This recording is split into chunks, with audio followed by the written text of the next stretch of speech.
So, do you consider yourself, tinuturing mo ba sarili mo na influencer in addition to your professional role as a journalist? I do not know.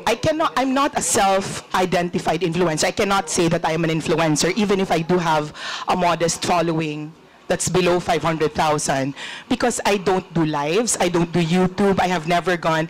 I only write on Facebook, that's it. I only write on Facebook. I don't do YouTube, I don't do lives, I don't do podcasts, so. But you are aware that with your significant, your modest following on Facebook, as you refer to it,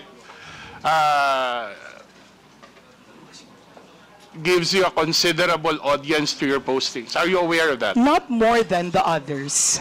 Yes, I do have a modest following, but not more than the others. I'm not in the level of Thinking Pinoy, Sasrogando Saso, at Maharlika. I could still go around. I could still go around not recognized by people. So no, I'm not an influencer because people don't know me, but I have a voice.